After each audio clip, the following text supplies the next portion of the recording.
Welcome to a jam in a nutshell. This is for the game of C.W.I.S. This was my entry in the course place 9. I finished 41st place out of 122 entries. I used Unity and I developed it in 72 hours by myself. So what you see on screen currently is the final game.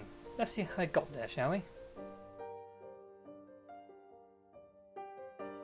So yes, the ship started as a bunch of cubes. This is pretty much how it could be done because I couldn't actually model anything due to not having the right software. I did recently lost my 3ds Max license because I was a student and it ran out, and I hadn't learned Blender yet, so I was using boxes as a basic way of doing it. So I started setting the scene up and made a basic model for a C.W.I.S, which was essentially going off memory from what I saw from the series called The Last Ship. I'd watched it quite recently before this game jam started and I went, this would be a good idea to make a game for that. So I made a basic model with some cubes. It ended up being somewhat accurate to what a C.W.I.S actually looks like, with a massive barrel on top to hold all the ammo and then the actual turret itself. I obviously placed two of these, one at the bow and one at the stern, because you couldn't shoot in all directions technically, because obviously shooting through the ship would be kind of dumb, though I ended up actually having that as a thing still. So we actually worked on some basics, got the C.W.I.S set it up, and then worked on the mouse movement for this, because mouse movement was a pain. Because the player essentially had to shoot where the mouse was, and getting that to work, i.e. getting the turret to return to where the mouse was, is difficult, surprisingly. You'd think it'd be quite easy, but it's actually one of the hardest parts of this jam was to actually get that working. For some reason I just could not get the mouse to accurately rotate to the way the mouse, to get the C.W.I.S to rotate where the mouse was accurately enough. And it was really a pain, I will admit. It took probably about 2 or 3 hours just to get this working, which is a bit embarrassing for someone who's done games dev for about 6 years now, but it happens to everybody, I guess. I essentially looked at Googling every single result. You see I had plenty of comments there, commenting out attempts I tried and writing out new ones. I eventually found that did work using, I think, like ATAN, I think it was, using the math function. But it's still a pain for something so simple, and it really got me a bit stressed there, because I was like, oh, am I going to finish this in time now, because I've wasted 3 hours on this? But at the end of the day I did get it working, and it was successful enough. I mean, it did the job. I mean, I would have liked to have essentially clamped it so you couldn't shoot down or up, depending on which gun you run, so you couldn't shoot through the ship. But I ended up leaving that out just purely because it was easier to do that way.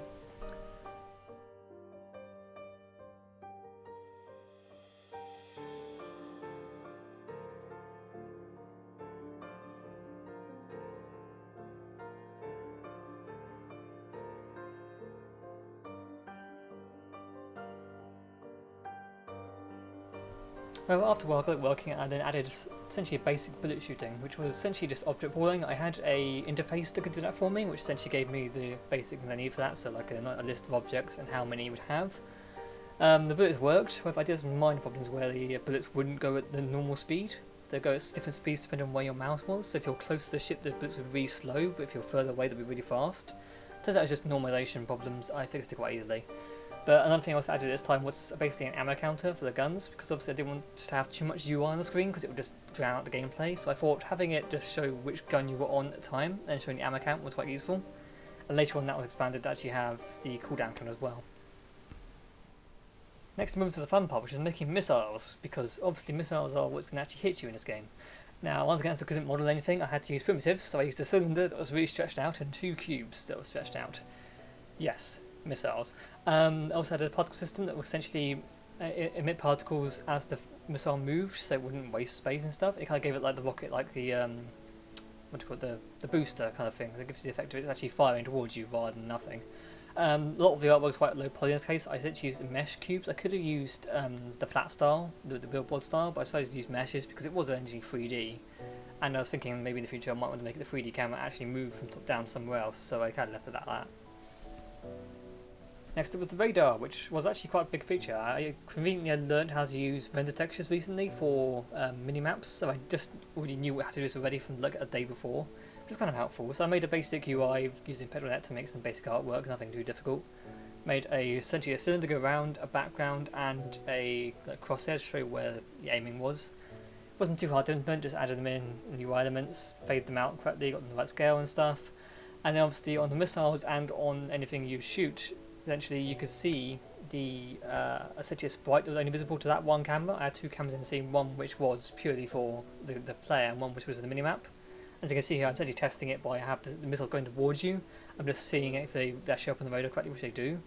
Then I was obviously focusing on scaling, trying to figure out how to get that to look right, because obviously if they're too big you can't gauge where they are. too small they would be about right.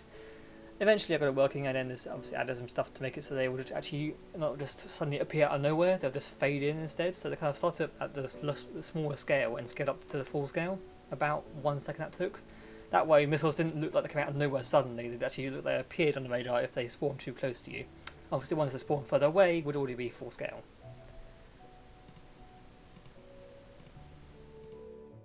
So by the end of day 1 I had a pretty good game loop working. You could shoot missiles, missiles go towards you, and you had supply crates to give you ammo. So I was pretty happy with this. I then obviously went to bed and picked it up the next day.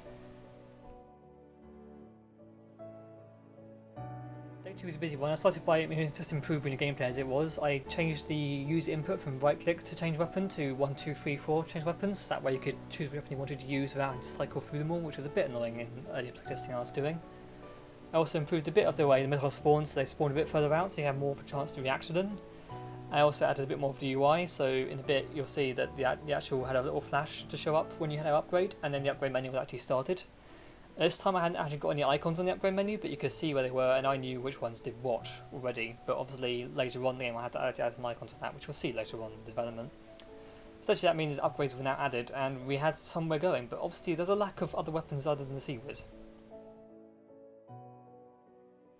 So last time I added new weapons, so obviously because we're going out C.W.I.S, I thought, right, so shafts are used to defend the ship. Obviously they're not 100% accurate, but they're meant to be close range defense, so I thought I might add those in as like a defensive screen to protect the ship from missiles for a short amount of time. And then I thought, usually you can intercept missiles with missiles on like a destroyer or something like that, so I thought I should add missiles that you can shoot back at them. Now obviously I couldn't really let you target the missiles at something because there was so many missiles to shoot at and it was so fast paced you wouldn't have time to target it yourself. So instead I focused on making a simple thing where it would just shoot the last missile that was fired at you. That way it would work quite well, but obviously there's a couple of problems there and there where like you shoot the last missile that was actually far away, the one coming right at you, almost at you in order to hit, wouldn't actually be hit. But at the end of the day this was the easiest way to implement it in the time I had. If I had more time I could have made that better, but before I had it was pretty decent. Notable change to the missiles in this respect was the missile radar UI. I added a different sprite so you could tell which ones were your missiles. I also had a slight problem there with rotations because somehow the icon actually rotated towards where it was going. It didn't look quite right. It took a bit of tweaking to get it working, but other than that it was pretty much solid. So I'm pretty proud of how that worked, and it gave the game a lot more depth to how you play it rather than just shoot missiles. That done, I went onto the menu, because obviously we needed a menu of some sort. I basically just used cubes and made some kind of nice transition to go with it, so you have some way of like transitioning from each scene that didn't look too bad, but turned out later on that's actually one bug with this menu system because the transition would actually end before the scene would change. Minor problem, but you didn't notice it on the PC build because it was so fast.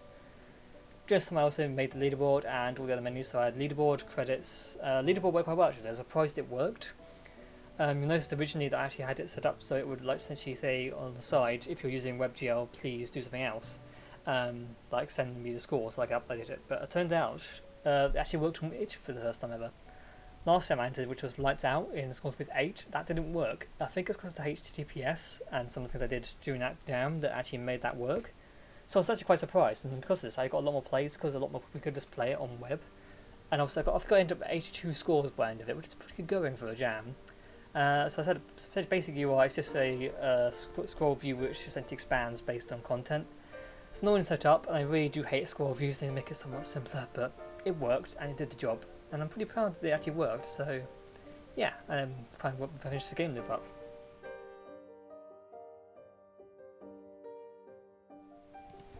So after that was done, it's pretty much now on the polishing phase, so I started working on a bit of art for the actual upgrade menu, so I made it look like there actually has some upgrades on it, because previously there's just like nothing there.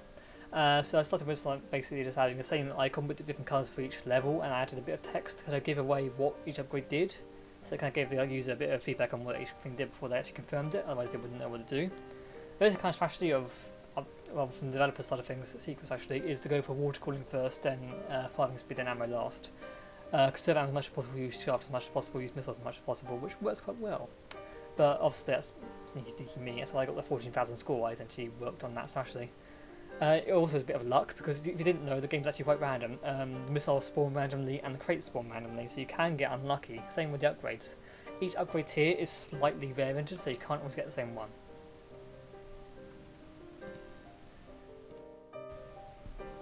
The next big upgrade was the water shader, because I wanted to make the water look a bit more realistic, because currently it's just a flat texture that I used in Operation Starshine on Mike Arcade, and it didn't really look that real, let's put it that way. Even the tapping and scrolling didn't look that good. So I essentially followed a tutorial online on YouTube to get a realistic water texture for the most part. It looks quite difficult because it is. I followed the tutorial to the letter. I had no idea what I was doing realistically because shaders are not really my specialty. It took a long time to do this. I didn't follow it the whole way through. It's like a half an hour tutorial on water shader. It added some things like foam and stuff I didn't really need, so I kind of cut it off about 15 minutes in when it looked kind of realistic enough for my likings. I'm quite happy with the final result, but obviously it's a bit of a mess. It's a massive shader and like I have no idea what half the stuff does. I mean, the guy explaining it did a good job explaining what each thing did, but I still I'm not really sure how this makes this look like this, but it does. But yeah, I mean, it was just to make it look better, and I'm pretty happy how it looks in the day, so that was pretty much it. And for that done, it was then on to building and file testing. So I was doing a couple of Firefoot tests to make sure the game worked, and then I was building it. I had a slight problem with building, which was weird because it's actually one of my own assets.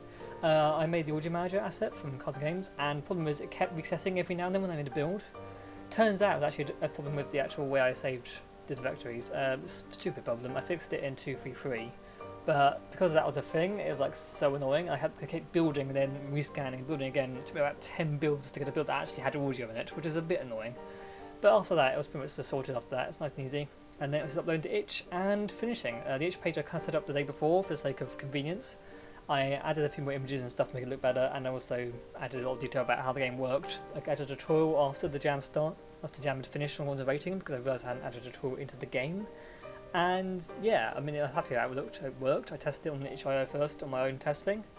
Once it all worked, I was happy with it. I was like, yay, this is good.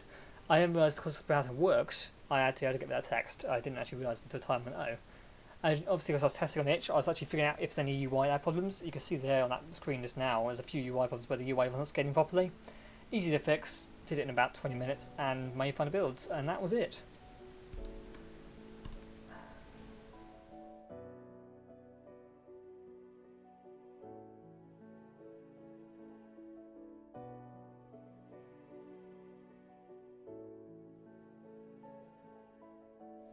So I hope you enjoyed this little video. It's kind of going into a bit of depth for how this game was made. Obviously I skimmed over an awful lot because this jam had about 20 hours of footage to go through. I skimmed it down to 15 minutes more or less, which isn't bad going for a jam. And yeah, I hope you enjoyed this. I plan to do a bit more of a devlog kind of series soon. I'm currently working on Mike Arcade 2.0, which is going to have a bit of like a before and after of how things have changed. I hope to actually show that soon actually. I'm also hoping to release some asset store demos for the asset store stuff I release on Cards Games, which will be on my Cards Games channel, not my one. Other than that, I hope you enjoyed this video and I'll catch you in the next one. Bye bye.